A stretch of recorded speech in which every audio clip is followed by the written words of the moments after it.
El invitado de hoy, Informativo Forever, FM. 8 de la mañana, 5 minutos, iniciamos esta conversación con el abogado Henry Cucalón, asambleísta por Guayas, Partido Social Cristiano, Madera Guerrero, actual miembro de la Comisión de Justicia y Estructura del Estado. Abogado Henry Cucalón, prácticamente estamos redondeando el día de mañana, 24 de junio, los primeros 30 días del gobierno del licenciado Lenín Moreno, y además ustedes como asambleístas ya pasaron los primeros 30 días. ¿Cuál es la evaluación de lo que estamos viendo, ya sea en la Asamblea Nacional como el gobierno ecuatoriano? Bienvenido, buenos días. Buenos días, gracias por la oportunidad de dirigirme a los distinguidos oyentes de Radio Forever. Un mes más de declaraciones que de acciones. El pueblo reclama y exige acciones concretas para los gravísimos y acuciantes problemas que estamos viviendo, que van en el orden económico, social y también seguridad. Usted ve todos los días por los medios de comunicación cómo el tema de los asesinatos está al orden del día, el tema de la droga, etcétera. Así que de la mano con un proceso político de que el presidente de la República, Lenín Moreno, quiere bajo la línea de que es otro estilo, pero la misma hoja de ruta, que a algunos nos preocupa porque sería el garante del continuismo, pero con conceptos como el respeto a la libertad de expresión, que estamos todos de acuerdo, y tratando de marcar ciertas distancias en la forma y no en el fondo con el anterior mandatario. Es momento, y lo estaba escuchando cuando llegaba acá a la radio, es momento de, con urgencia, manejar el tema económico. Si usted se fija a lo largo de este mes, ha habido pinceladas informativas, pero todavía no conocemos el programa económico del régimen, que debe ir de la línea de un cambio de modelo, a ningún extremo. Estamos claros, vamos a ir al sentido común, de privilegiar al ciudadano, sí, de lo que es un ajuste, pero no un ajuste para el pueblo, no de la inversión social, pero ese Estado burocrático, de ese Estado obeso, que no sirve a los ciudadanos, sino que se sirve de ellos, de esa apertura al sector privado, entendiendo que el Estado está para regular, no para estrangular. La regulación no tiene por qué ser maniatar la iniciativa privada, que como lo demuestra la historia y el sentido común, es la que genera la riqueza y el empleo. Y obviamente el Estado cumplir con su rol de brindarle justicia, seguridad, educación y salud para todos. Eso que ahora parece ser muy claro, en la última década no lo tuvo. Y claro, como hubo la bonanza de los petrodólares, hubo cierta anestesia, por así decir. Una vez que eso ya no existió, se desnudó que el modelo estatista, que el modelo dirigista, concentrador, no daba para más. Así que ese es el preámbulo, y yo quiero insistir en aquello porque como hay mucha información nos podemos perder del ámbito principal, que es la crisis del desempleo y la crisis económica. No se sabe, porque no hay la transparencia debida, estimados oyentes, cuáles son las cifras reales de la economía ecuatoriana, las cifras reales del endeudamiento ecuatoriano, cuál es la deuda pública interna, por citar un ejemplo. En estos días nos hemos enterado, algo que siempre se lo denunció, el famoso tema de que eliminaron una deuda que tenía el gobierno con el IES. Y cuando decimos el IES es con nosotros, con los ciudadanos, con los afiliados, con los jubilados. El verdadero dueño. El verdadero dueño, exacto, que no es el Estado, sino los afiliados. Entonces, eso en el marco del Ejecutivo. En estos días, o prácticamente hoy día, tiene que ponerse en marcha el Consejo Consultivo Tributario. Vamos a una gran reforma tributaria. Es indispensable que un Estado cuente con tributos para poder invertir en carreteras, en educación, en salud. Eso no está en discusión. Pero no puede ser una camisa de fuerza que ahoga y que asfixia al que genera trabajo, como es la empresa privada, como un tema, por ejemplo, el anticipo del impuesto de renta, que no tiene razón de ser, porque la renta es hacia lo ganado, por poner un ejemplo. Si no solamente se cambia el discurso, no solamente señales, sino que con estas medidas concretas que generen confianza y seguridad jurídica, estoy convencido que podemos salir adelante y que la reactivación económica se puede dar. Sí, es decir, quisiera para más o menos conversar sobre esta primera exposición suya, abogado Henry Cucalón. Poner un poquito por las épocas o por los tiempos, ¿verdad? El timing tan necesario también en la política. Primero, la campaña electoral terminó, hubo algunos inconvenientes en el asunto de la contabilización de los votos. Lenín Moreno ha tomado el gobierno bajo una situación económica bastante complicada y sobre todo con un tema de la corrupción, de lo cual vamos a hablar también en esta conversación. Pero ha creado dos organismos, por decir así, y uno de ellos que lo lanzó el día martes pasado, que es ya institucionalizar algo que está en la Constitución: el diálogo nacional, el consenso, la participación de la sociedad civil, etcétera, etcétera, creando siete mesas. Tengo aquí en texto, no lo tengo con números, pero se está hablando de organizaciones de mujeres, empresarios, trabajadores, agricultores, jóvenes, pueblos y nacionalidades que van a trabajar en esto. ¿En qué?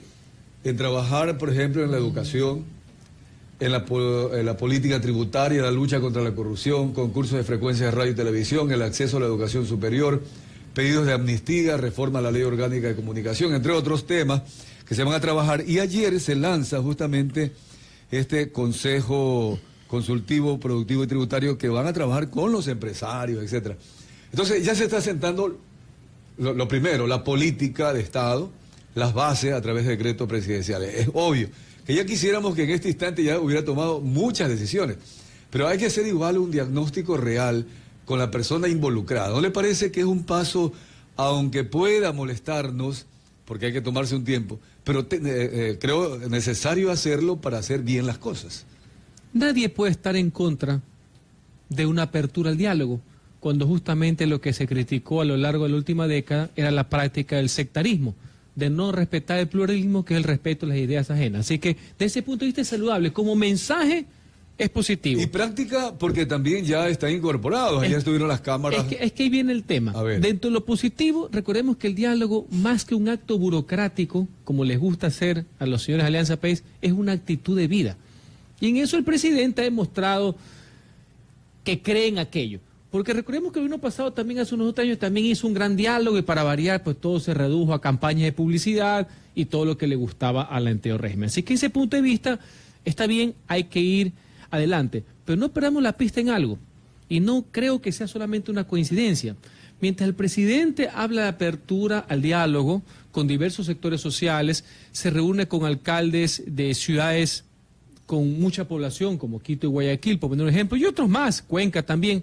Por otro lado, usted tiene al vicepresidente de la República, sin por eso de conversar en detalle el tema de su comparecencia, y algunos militantes del oficialismo que representan la directriz dura y sectaria del correísmo. Parecería que no es el mismo gobierno. No sé si es deliberado o una medida de distracción.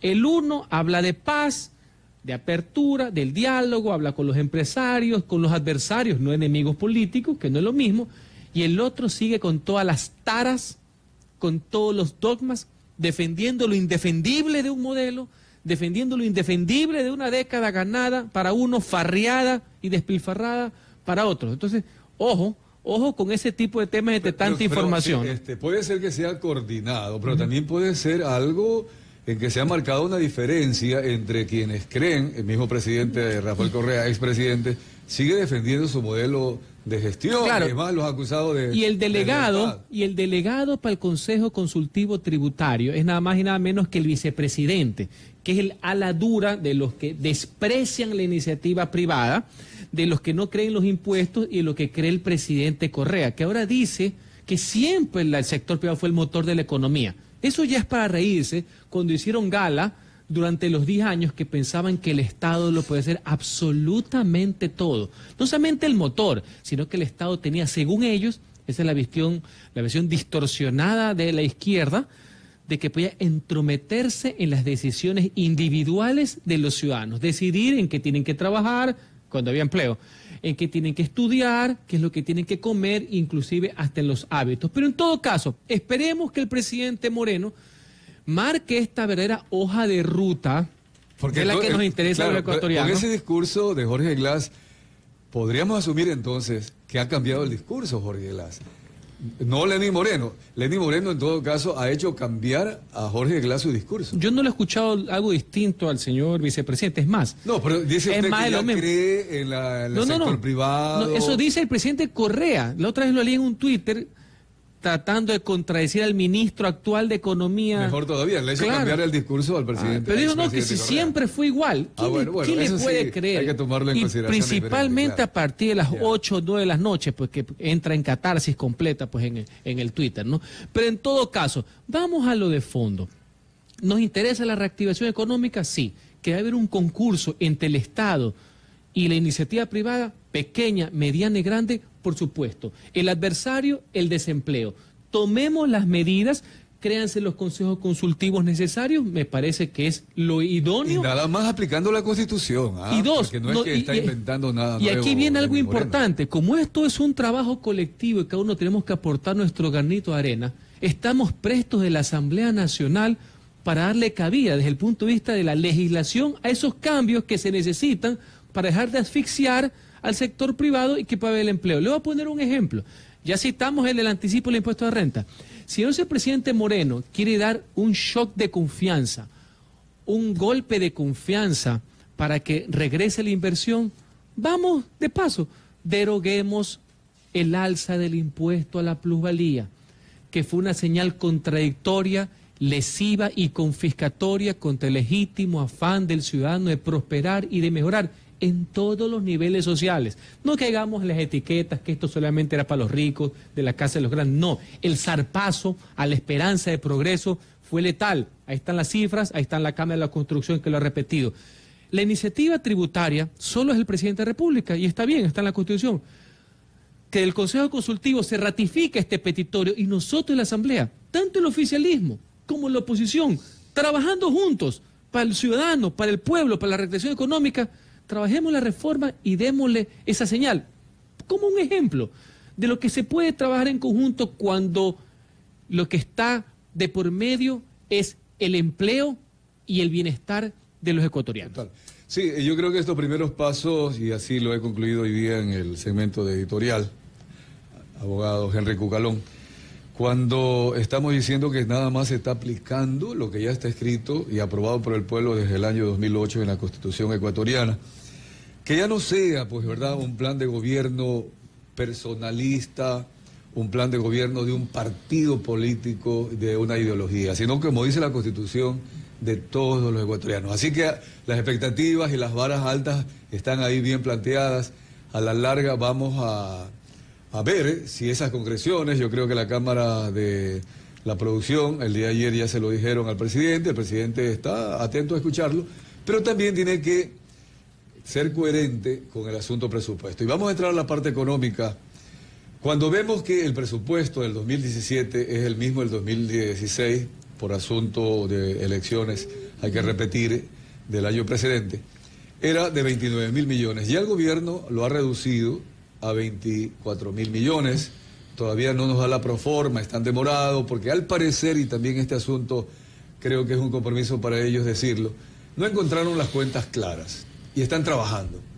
En el tema del Seguro Social, por ejemplo, ahora ya se reconoce, y a mí me extraña que Richard Espinosa diga que sí, que él siempre reconoció la deuda del gobierno a favor del Seguro Social, cuando tenemos aquí recortes periodísticos, inclusive el diario El Telégrafo, donde él decía que no había esa deuda. Todo esto nos lleva a ¿qué? El gobierno tendrá que aumentar el déficit con esos 3.000 millones de dólares a pagarle al Seguro Social. De por sí hay un déficit que se estima entre 7.000, 8.000 millones de dólares. ¿Qué hacer mientras se toman medidas, por ejemplo, de reducir impuestos para incentivar el empleo, cuando el Estado no va a tener ingresos petroleros como los tuvo antes? ¿Qué va a hacer en este sentido Partido Social Cristiano? ¿Cuál es su posición?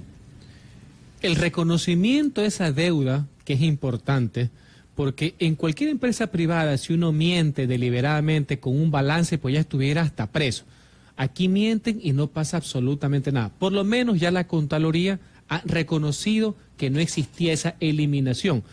Lo cual no significa que esos 2.500 y pico billones, seamos realistas y pragmáticos, deban ser cancelados automáticamente. Hay un reconocimiento y habrá que hacer, me imagino, el presupuesto, cómo se lo va a honrar. Eso también es lo importante. Quién sabe, 3, pero ya años. se reconoce y obviamente eso va en beneficio inclusive del concepto del fondo de jubilación. Primero. Segundo, estamos claros que no se trata de eliminar por eliminar los impuestos.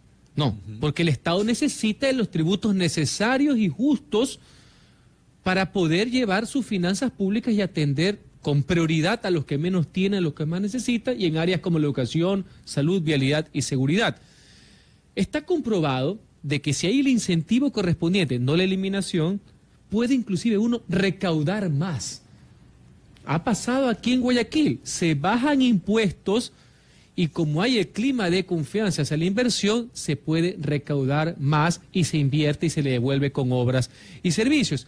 Pero el gobierno necesita poner también en práctica algo, y esto no tiene nada que ver con el tema del empleo del sector público en la parte laboral, que hay que respetarlo, más allá que hay que reordenar. Estuvo muy bien que se ha eliminado ministerios, coordinadores que no servían absolutamente para nada. Pero el Estado debe tener un ajuste, por supuesto. El Estado obeso debe ser ajustado. No me refiero a los empleos del sector público. Todo tipo de gastos suntuarios, no solamente los que señalaron a primeras luces a inicio del gobierno, hay cualquier cantidad de gasto público innecesario debe ser recortado. Todo lo que son instalaciones, mobiliarios, vehículos, son fortunas, viajes, etcétera. Tiene que haber una política de austeridad que desde el Estado ponga el ejemplo, que separe toda la fanfarria que ha sido marca registrada de la década, para con ese ejemplo contagiar, en el buen sentido de la palabra, al resto de la ciudadanía de que en momentos de apremio todos debemos aportar. No va a ser que el Estado siga viviendo la fiesta inolvidable. Se dice debe ser absolutamente, dale el ejemplo además. Debe ser absolutamente para todos y tener en claro también el Estado de cuál es su rol, de dónde tiene que trabajar y no entrometerse en otras áreas. Ahí se va a producir un gran ahorro que va a poder generar que en el mediano plazo poder ajustar las finanzas públicas y tener un presupuesto sano y no un presupuesto enfermo.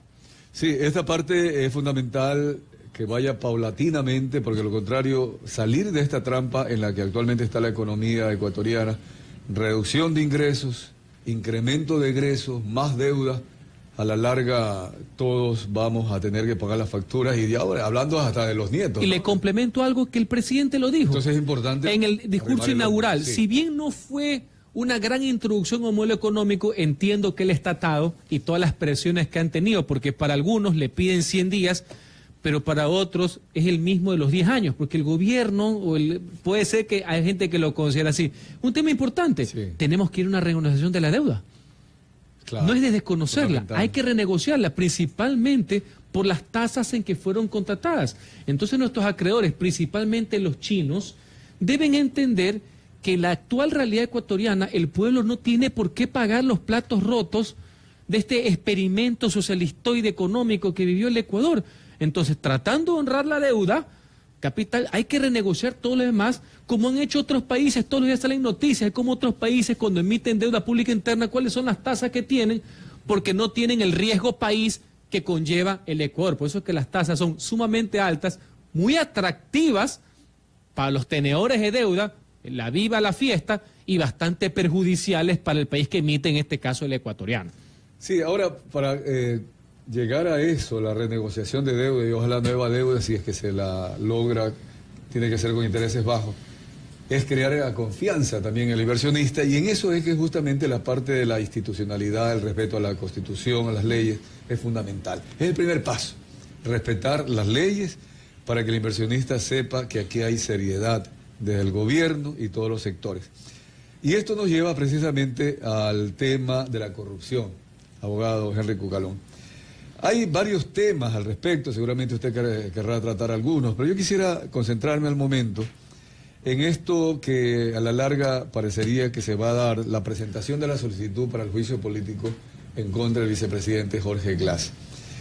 En el asunto que pasó antes de ayer, en esa comparecencia que está contemplada en la ley orgánica de función legislativa, artículo 76, realmente no se cumplieron los procedimientos, de tal manera que el compareciente pudiera responder a las preguntas previamente presentadas, que los interpelantes pudieran de alguna manera también repreguntar, etcétera. Sabemos que fue un mitin. Y en esto se ha dicho que van adelante quienes han liderado la recolección de las firmas, 46, para el juicio político. Y ustedes, Partido Social Cristiano, tengo entendido, han firmado también ya a favor. ¿Usted vio las pruebas para poder optar por esa firma y apoyar el juicio político? Porque de no haber pruebas, realmente volveríamos o al show nada más, o podríamos desvirtuar ese derecho constitucional que tienen los asambleístas, pero en representación de nosotros los ciudadanos. Quería contestar algo que quedó pendiente, un minutito para poder introducir el tema. Cuando usted hablaba de confianza y seguridad, sí, a la cual estoy totalmente de acuerdo, una medida que fue en contravía de esa línea fue la famosa denuncia de los tratados que se hizo al expirar el gobierno de Correa, utilizando la mayoría oprobiosa que tenían en la Asamblea Nacional, utilizando e interpretando un artículo de la Constitución que era de aquí en adelante sobre el tema de los arbitrajes, lo hicieron retroactivo, dando una señal tremendamente negativa a la inversión extranjera. Claro. Y encima, cuando algunos embajadores dieron a conocer su preocupación, para variar, lo fueron insultando y denostando. Entonces, eso no crea un clima adecuado de seguridad para la inversión. De la herencia que ha recibido Lenín Moreno, y que seguramente en estas mesas de que diálogo, fue unos días antes de asumir el mando y claro, que lo vamos a pagar en el transcurso de todo este año. Pero quería señalarlo porque fue un ejemplo negativo. Tener en consideración que eso abona a aquello que estamos diciendo, que el desafío cada vez ha sido mayor. Lastimosamente. Ya. En cuanto a la segunda parte de su pregunta, el bloque de las 6 María Guerrero, Tiempo de Cambio y Movimiento Conservador, Cambio Positivo, dimos nuestras firmas, suscribimos el documento dejando expresa constancia que había sido elaborado por el bloque de Creo Suma. ¿Pero por qué? Vamos a lo de fondo y después al tema en detalle. En las actuales circunstancias políticas que atraviesa el país, con la base legal y los argumentos jurídicos, toda persona involucrada de una u otra manera, dignatario, elegido por el pueblo, o funcionario, si es designado, en toda esta trama, lastimosamente, de Odebrecht y de otros casos más que hay y que van a seguir saliendo, deben rendir cuentas al pueblo y deben ser llamadas a juicio político. Nosotros hemos pensado que el caso de Jorge Glass es ese, así como en su momento también suscribimos el del señor contador, ex contador Carlos Polet.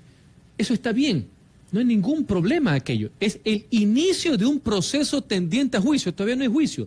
Solo habrá juicio cuando se pasen 3 filtros. El Consejo de Administración de la Legislatura, la Corte Constitucional y la misma Comisión de Fiscalización que tiene que calificarlo y aprobarlo. Recién ahí hay juicio y pasa al Pleno. Así que este es el inicio del proceso. Y nosotros dejamos bien en claro algo. Nosotros somos jueces políticos, no penales. La institución del juzgamiento político al acto de poder, al acto de gobierno, como se denomina, como la doctrina lo señala, que la Constitución lo garantiza, hace que nosotros juzguemos políticamente, con una valoración política, contra una prueba, y dependiendo de eso viene la culpabilidad, que esa es la última etapa del proceso, no la primera. Y en cuanto a su pregunta final, en el documento se deja establecido, y nosotros lo hemos suscrito, que existe responsabilidad política en el manejo de los sectores estratégicos, donde ha habido funcionarios que en la actualidad ya tienen inclusive sentencias en firme por casos de corrupción. Ojo, responsabilidad política en la dirección de áreas e instituciones donde ya hay sentencias por corrupción, como en el caso de Petroecuador. Responsabilidad política, no la penal. Eso tiene otra vía, que todavía el vicepresidente no tiene ni siquiera incoado un proceso penal, porque en el supuesto que lo tuviera ante una denuncia, debería ser autorizada también por la Asamblea con las 2/3 partes de sus integrantes, es decir, con 91. ¿Por qué? Porque un presidente y un vicepresidente tienen ciertos candados constitucionales para poder proceder a lo que se denomina un impeachment. Distinto a un ministro distinto a un contralor que puede ser llevado por el desempeño de sus funciones. Eso es mucho más abierto. Un presidente, un vicepresidente, solo puede ir por las causales previstas en el artículo 129 de la Constitución. Entonces, en el escrito se hace una relación de hechos, no solamente de periódico, como burlescamente quiso decir el segundo mandatario, sino con documentos y con pruebas donde existe un vínculo político, disculpe que sea reiterativo, es que en el tema, soy abogado, sobre esa parte voy político, justamente sobre los plantearle... aciagos hechos de Petroecuador y otros más. Ya, es que justamente, ¿no?, está claro que no es un asunto penal, eso le corresponde a la justicia, a los jueces comunes, es un asunto político.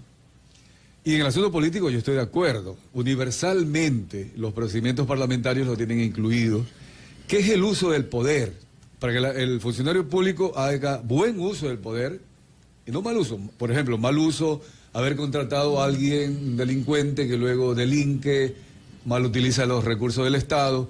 Hay responsabilidad política de haber contratado a alguien. Y puede ser que después de eso puede ser penal. Lógico, después cuando ya la Asamblea. Pero en el Ecuador el enjuiciamiento político está ya tipificado, y yo apelo al abogado Henry Cucalón, en la Constitución, artículo 129. Desde siempre, ¿eh? Las causales siempre han sido las mismas. Es que los causales no hablan de vínculos, no hablan de relaciones, no hablan de que es responsable político por haber contratado o no. ¿Por qué? El único que podría aquí incluirse es el numeral 2 del artículo 129. Dice, por delitos de concusión, cohecho, peculado o enriquecimiento ilícito.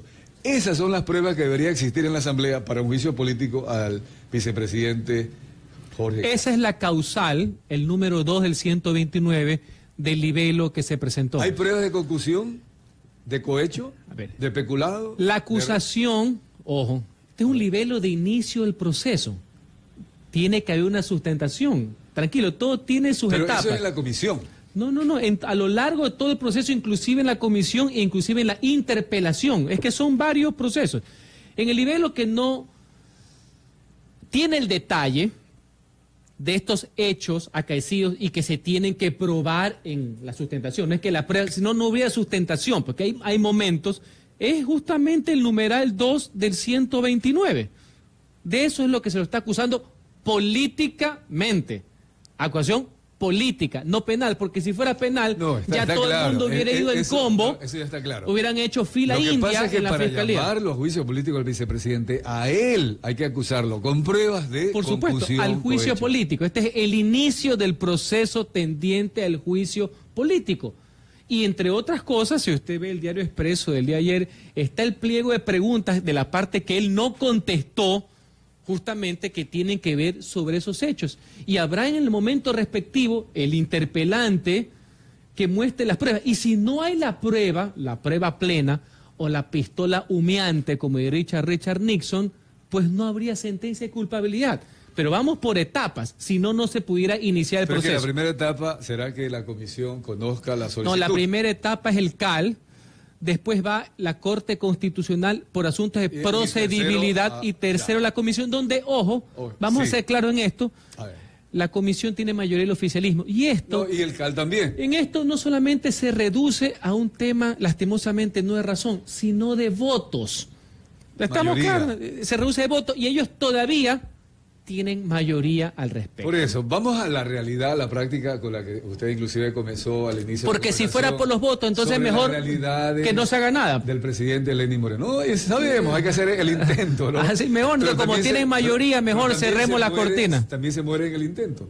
En la práctica, si el CAL recibe y dice, a ver, artículo 129, ¿qué pruebas hay contra Jorge Glas? No hay pruebas contra él, sino contra algún subalterno de él.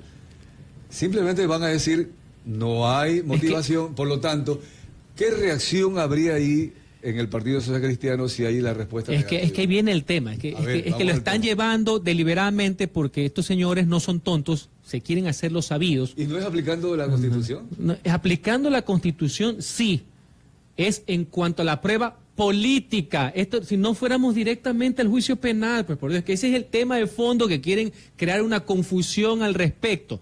Me explico. prueba política, que, como bien dice al final del artículo, si se lograre demostrar la parte penal, después del político, va a lo penal. Es la prueba política en cuanto al cometimiento o no de la infracción, que en este caso está establecida en el artículo 129. Si no, nunca hubiera juicio político contra un presidente, pues. No, de acuerdo, pero lo que sí tenemos diferencia de criterio o de interpretación es que acá no hay una acusación de pruebas contra el vicepresidente, sino contra sus ex subalternos. La acusación política. Y en ese caso, si se llamara a los ex empleados y funcionarios públicos, porque también lo contempla el artículo 131, si mal no estoy, a ellos sí, si se les prueba, usted tal cosa, señor, ahora sí vaya al juicio penal. Al revés. Usted comienza por el vicepresidente. Al revés, a los de Petroecuador, a diferencia, lo conversamos en estos micrófonos, algunos decían que a Capaya había que llamarlo juicio político. No sean tontos. Ese era un delito de traje a rayas, blancas con negras. Eso es directo para las rejas. El presidente de Petroecuador, el ministro de Energía, no tiene que ir a juicio político, tiene que ir a juicio penal, están sentenciados. ¿Me explico? No, acá yo me refiero a otros. Estamos hablando del fiscal, del contralor, el Consejo de la Judicatura, en fin, todo lo que corresponde al artículo 131. Son tipos de responsabilidades distintas y con categorizaciones distintas. No es lo mismo. Uso del poder, uso de, ahí dice, enjuiciamiento político a solicitud de, etcétera. Y los trámites son distintos, el contralor y procurador son distintos. Van al juicio, a la petición de juicio político. Nosotros ya firmamos el día miércoles el documento elaborado por la alianza Creo Suma. Tiene entre sus aspectos en la parte de la acusación política, la parte relacionada a las áreas estratégicas y de todo lo que se ha cometido en esa área. Y aquí viene ya la valoración política al respecto. Nosotros lo hemos firmado. Y si se presenta en la interpelación, si es que se llegare a dar la prueba adicional ya de carácter cuasi penal, que es lo que a todo el mundo le preocupa, obviamente habrán los votos de culpabilidad. Si no, no, pero esa será otra etapa. Ahora, ese es el tema Odebrecht, que sabemos y también lo podemos tocar, que está, lastimosamente, hay una firma que hay que discutirla entre la Fiscalía ecuatoriana y la Fiscalía brasilera para que todo sea manejado de forma confidencial. Pero escuché a Creo, y tengo pendiente una entrevista para la próxima semana también sobre este tema, que no sería necesariamente sobre el tema Odebrecht, sino sobre el tema Caminosca, en donde dice, Creo, que ahí sí existe una documentación que se ha discutido en los Estados Unidos, tribunales de Estados Unidos, de una empresa extranjera que adquirió una empresa ecuatoriana que habría tenido estas malas prácticas de las coimias, donde aparecería un sobrenombre o sinónimo de Jorge Glass. En ese caso, habría, dice, Creo, las pruebas para el enjuiciamiento político. Habría que preguntarle a los compañeros de Creo al respecto. Hablaron ellos de Caminosca. 1, 2, si hubiera eso, ojo con lo que voy a decir, si hubiera esa prueba plena de Caminosca, yo no me iría por el juicio político, yo iría a la fiscalía, es que eso es lo que yo quiero diferenciar. Si eso fuera verdad, estamos suponiendo que existe prueba plena sobre el tema de Caminosca, sería una pérdida de tiempo ir a la asamblea. Si ya hay un delito puro, tipificado y juzgado penalmente, y ellos creen que esa es una prueba, uno tiene que ir a la fiscalía, porque eso es un delito. ¿Y no tiene fuero de corte el vicepresidente? Le dije hace 3 minutos en la entrevista, cuando uno va a la fiscalía y quiere enjuiciar a un presidente o vicepresidente, el primer auto que uno tiene que hacer es que le piden autorización a la asamblea, es un requisito prejudicial que necesitan las 2/3 partes, eso no es candado. No es juicio político, eso es aparte. Es una autorización. A uno lo pueden enjuiciar penalmente sin juicio político y viceversa. A uno lo pueden enjuiciar políticamente sin juicio penal. Bien, eso es importante. Creo que se va a ir aclarando. Eso es importante que la ciudadanía tenga clara, porque ellos que lo tienen claro quieren hacer una ensalada rusa. Es que ese es el tema de fondo. Y aquí lo que está en juego, en el juicio político o en la rendición de cuentas políticas, ¿sabe qué es? Ya quisiéramos que fuera eso. ¿Sabe qué es lo que está en juego? Es el juzgamiento, del correísmo en la persona del vicepresidente. Porque ahorita sale Odebrecht, ahorita sale otra cosa, ya mismo va a salir toda la vialidad, va a salir todo, las hidroeléctricas, porque se está demostrando que ya hay un tema sistemático, lastimosamente, producto, ¿sabe de qué? Porque en todos los gobiernos ha habido problemas y siempre ha habido casos de corrupción. ¿Sabe cuál es el problema ahorita? Este margen de impunidad que hubo, de este control total, la falta de informes previos, la falta de control de las autoridades, creó el escenario perfecto. No el paraíso fiscal, sino el paraíso terrenal para que estos sabidos socialistoides hagan un festín, lastimosamente, no solamente petrolero, de áreas estratégicas, en vialidad, en todas las áreas de forma sistemática, porque pensaban que se iban a quedar de largo y pensaban que nunca los iban a juzgar. Ese es el tema de fondo del juzgamiento a esta década. Definitivo. Para unos ganadas y para otros farreadas. Sí, y por eso he propuesto acá que esa parte de la Constitución tiene que ser revisada. Estoy estudiando la Constitución de Canadá justamente, tuve la oportunidad de estar allá en el Parlamento, investigando y demás. Allá es obligatorio que la oposición o que los funcionarios públicos, desde el mismo primer ministro, se sometan al escrutinio de la oposición en determinadas fechas. Acá esto es prohibitivo, es como que es algo de enemigos, etcétera. Y es más, esa obligación también es respecto a las leyes. Se le da a la oposición la oportunidad durante X cantidad de días a que revisen los proyectos de ley y opinen con carácter de consulta y de discusión en el Pleno.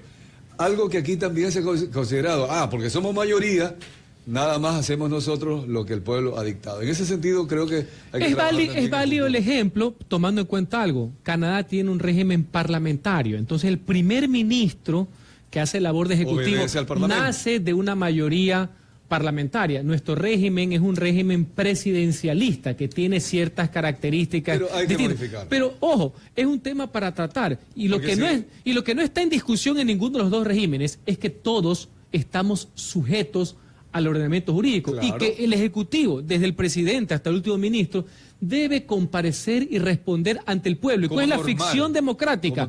Que la Asamblea o el Congreso es el que representa al pueblo para esa labor de juzgamiento, que es el tema de la comparecencia, no del sainete, no del mitín, donde al asambleísta lo querían poner al igual que un cachiporrero gritón justamente para hacer barra. Bien, vamos a concluir, agradecerle al abogado Henry Cucalón. Creo que quedan algunos temas ahí que nada más se van a clarificar, y me alegro de esa palabra, en la próxima semana, una vez que se presenten las solicitudes y que vayamos viendo. Porque igual esta Constitución todavía sigue siendo nueva y la Corte Constitucional es la que deberá interpretar, ir creando la jurisprudencia, etcétera, etcétera.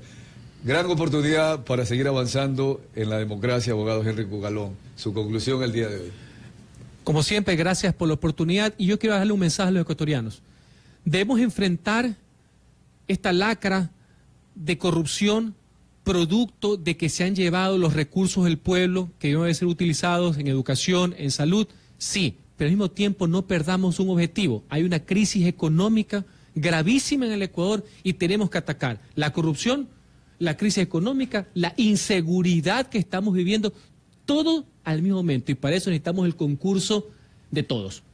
Muy bien, gracias al abogado Henry Cucalón. Vamos al corte comercial, invito a nuestros amigos oyentes, ya se encuentra aquí en nuestros estudios un gran amigo también de esta emisora, Itel Hidrobo, justamente para tratar el tema del combate, la lucha contra las drogas. El día de hoy, Día Internacional de la Lucha contra el Uso Indebido y Tráfico Ilícito de Drogas.